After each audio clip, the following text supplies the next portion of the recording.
essayer de reproduire cet effet très classique dans Apophysis qu'on appelle l'effet Julian-Disque et qui est composé de deux variations, une Julian et une disque.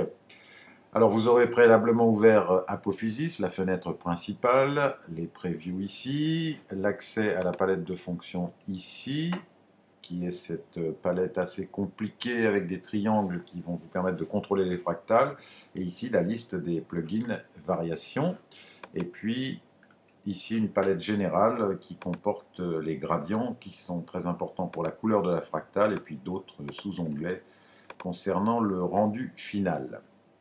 Alors commençons. Donc on remet tout à zéro avec un premier triangle. Je vous rappelle que dans Apophysis, détail très agaçant, la fonction linéaire 3D est mise sur 1 par défaut, donc il faut toujours la mettre sur 0. Et Julian disque, on va donc chercher la variation Julian qui est ici. En double-cliquant, on obtient le 1. On rajoute un triangle.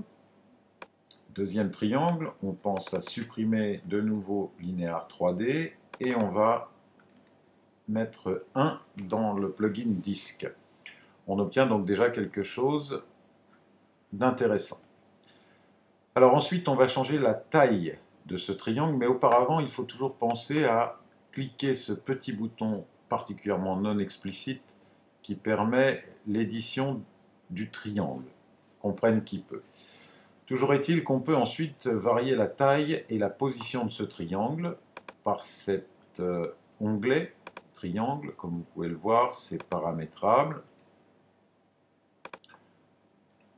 On peut régler sur 60 et faire une rotation très importante. On peut aussi changer la taille de ce triangle, comme ceci. Mais il y a une méthode beaucoup plus simple.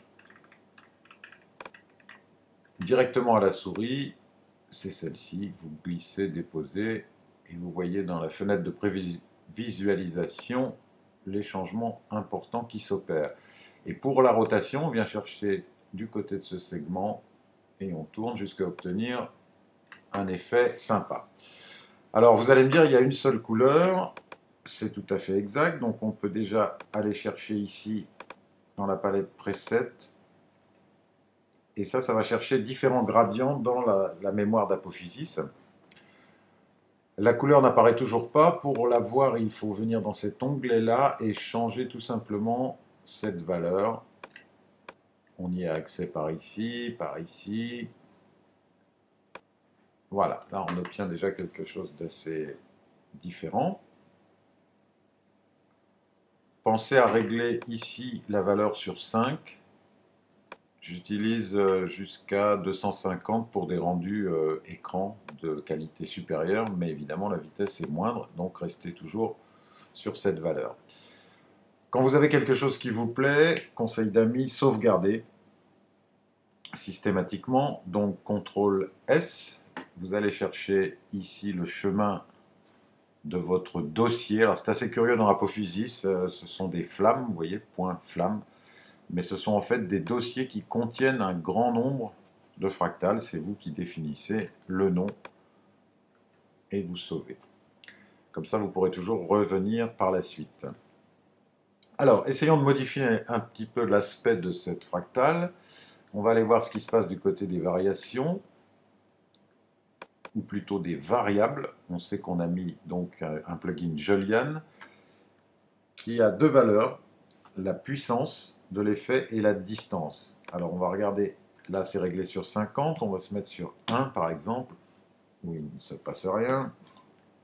5, 10. On peut également jouer sur la distance, comme vous le voyez, pour obtenir différents effets d'ombré ou une plus grande quantité d'effets. Et il y a aussi des valeurs négatives possibles. La valeur moins 2, par exemple, ou moins 1. Je vous ai dit tout à l'heure qu'on pouvait utiliser des gradients personnalisés. Ce que je vais faire maintenant, je vais chercher par exemple un gradient bicolore comme ceci. Alors vous avez la possibilité de faire la rotation du gradient en glissant, déposant dans cette fenêtre, par exemple, ou ici. Sachant qu'il y a ici un petit menu caché, ici, qui est un bouton qui sert à la fois à obtenir les variations. Alors on peut par exemple bouger la couleur, mais également la saturation, la brillance, pour avoir quelque chose d'un petit peu plus clair par exemple. Et voilà la fausse manœuvre, d'où l'intérêt d'avoir ce bouton pour revenir à l'étape précédente. Je crois qu'il y a 60 niveaux d'annulation. Brightness, on peut aussi changer, faire apparaître un flou sur les bords des couleurs ou la fréquence des bandes colorées, comme ceci.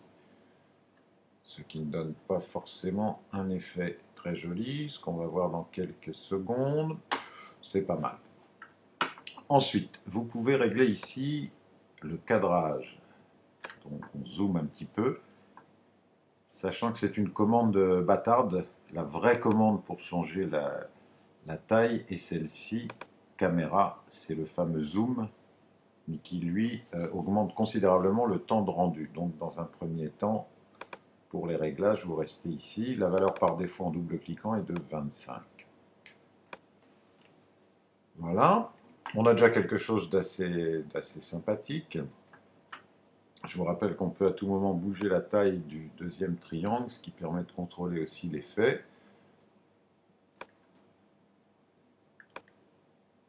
Et sa rotation pour aller chercher quelque chose d'exotique qui est propre à la fonction disque.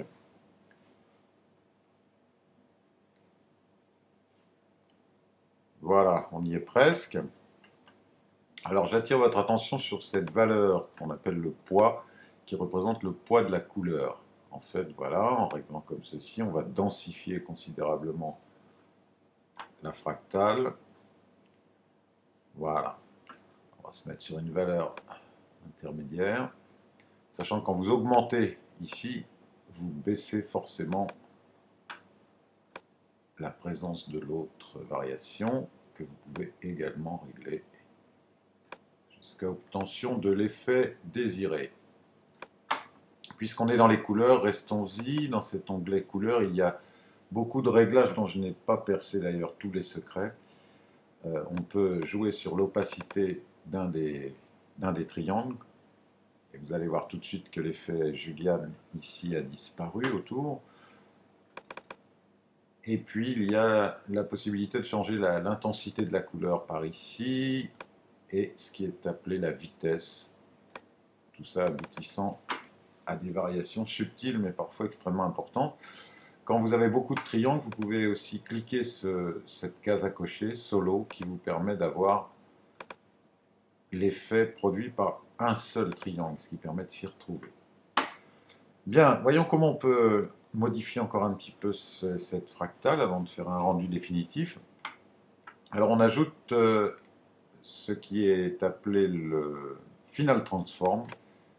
Voilà, on fait apparaître un triangle blanc qui est en quelque sorte un effet final auquel vous allez pouvoir appliquer les variations de votre choix. Donc linéaire 3D, c'est tout simplement un zoom. Hein, donc on le supprime. On va mettre à la place, pourquoi pas, du diamant et puis un petit peu de bulle. Voilà.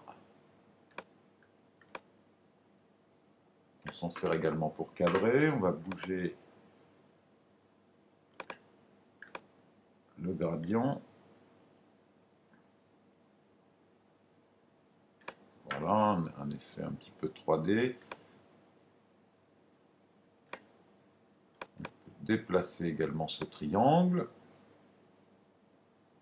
ce qui n'a pas toujours l'effet escompté, donc retour. Voilà, une simple rotation. Et on obtient cette espèce de berlingot cyber, bourré de détails, qu'on va révéler en faisant un premier rendu écran. Par exemple à 250. On va faire donc pendant ce temps-là une petite pause d'1 minute. Vous pouvez fumer. Voilà, au bout de quelques minutes de patience en fonction de la puissance du processeur ou de vos processeurs, vous obtenez une fractale écran déjà exploitable par simple copie, en particulier sur les grands écrans. Alors on manque cruellement de détails, on peut évidemment changer pas mal de choses pour remédier à cela, notamment la première